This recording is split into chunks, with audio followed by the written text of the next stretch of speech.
A few weeks ago I did my first impression video on two recently launched clone fragrances from the brand of Zimaya that are part of the same line, which is called Itqan, and they're called Itan Gold and Itqan Noir. And now it's time for my full review on both of them.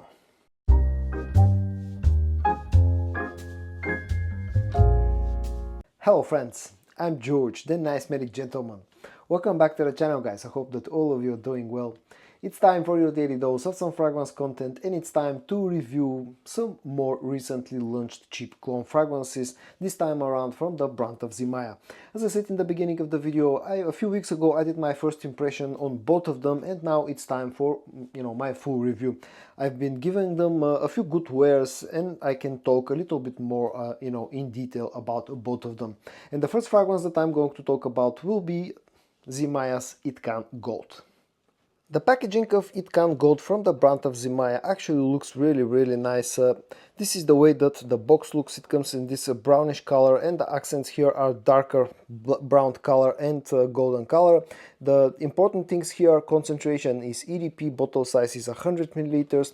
An interesting way to get through the bottle, you basically slide this inside part of the box out, and inside here is where the bottle is actually sitting, and the whole box really looks sturdy and has good quality. This is the bottle design of Itqan Gold. I actually kind of like the way that these bottles, both of them, look. On the front you got this sort of a wings thing going on, that's plastic, but it's a nice addition. On the side, this the bottle has the shape of something like a Dubai skyscraper or something like that. The cap is plastic, it's a snug fit, but one thing I have to mention is that on my bottle of Itqan Gold, the color that's surrounding the cap actually came undone, and nowadays when I try to take the cap, I actually take the whole color with it as well. Something that is not really good, so quality control isn't the best. As I said, both fragrances featured in today's video are clones, or sort of clones, of two famous designer and niche scents, or three to be more exact. In the case of Itqan Gold, this has been heavily inspired by Oud Maracuja from Maison Crivelli. Let me show you the spray in action. The spray is actually very decent, puts a good amount of juice out, has nice distribution, and the scent of Itqan Gold definitely feels like it's been heavily influenced by Maison Crivelli's Oud Maracuja, but this is not a straight up clone. To my nose, at least, this is like a more feminine, more floral and sweeter take on the scent profile of Oud Maracuja. Basically, in the opening, you're greeted by a very fruity, opening that feels, in the first few seconds especially, feels almost bubblegummy and just a hint boozy. You also get a very strong rose note right after you spray this one. What this one doesn't have in the opening is the leather undertone that you get out of the original fragrance. And in fact, the leather is almost nowhere to be found with Itqan Gold. Maybe on the dry down there's just a hint of leather, but basically that's the main and the huge difference between Itqan Gold and the original fragrance from Maison Crivelli. And what that does to the whole scent profile is making it sweeter, making it more floral, making it lighter than the original fragrance, a lot easier to wear for a lot of people out there, I'm sure. And just all around changes the scent profile enough so that I cannot call this one a straight up clone of Oud Maracuja, but more something that's done in a similar way. You also, in the background, in the opening, you get the agar oud note, which is another one of those important notes in the original fragrance and this one as well. And that's pretty much everything that you should know about the opening of Itqan Gold.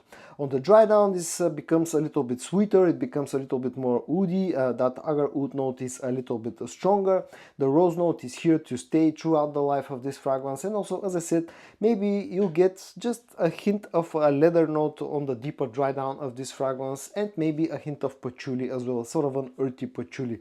But that's pretty much it. It's a little bit more on the simplistic side, especially compared to the original fragrance. And again, this is sweeter, this is more floral, this is lighter, and a lot easier to wear than the original fragrance.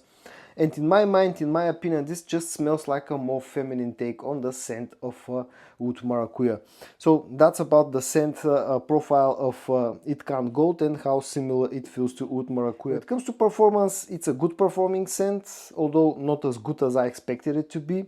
Usually when I hear the combination of agar, oud and rose, I imagine something that will have quite a strong performance.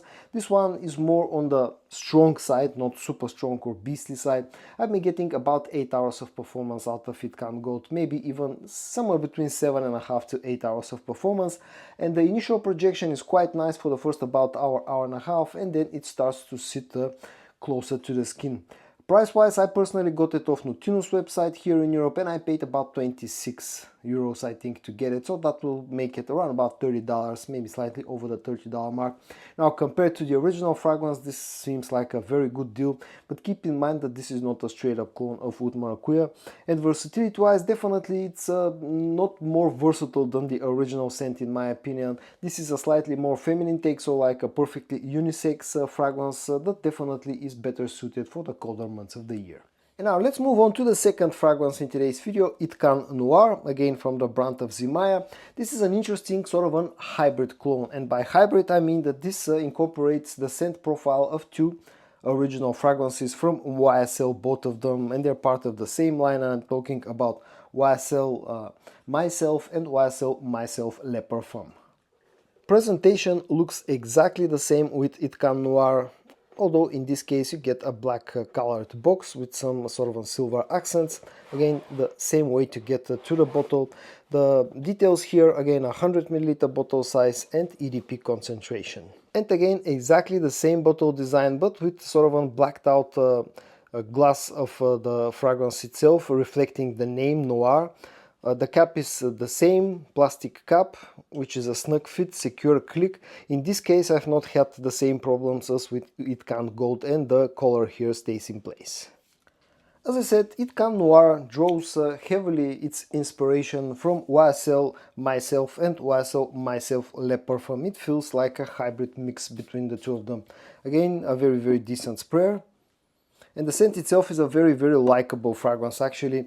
What I mean by hybrid clone is that in the opening this feels somewhat similar to the OG MySelf, but at the same time has a slightly darker and sweeter opening, which puts it somewhere in between MySelf and MySelf Le Parfum.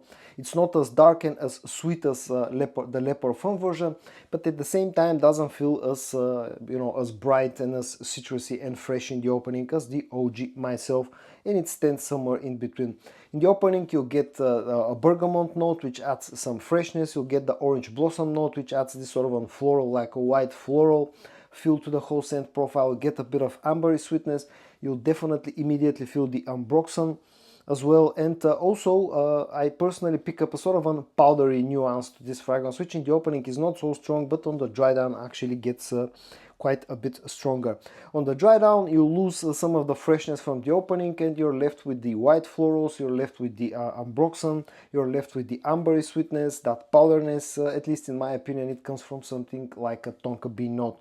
And all around it's a little bit more on the simplistic side, the whole scent profile, but maybe that's where this actually excels. It doesn't try to be something overly complex, it just is a simple, easy to wear, sweet, slightly floral and slightly fresh fragrance.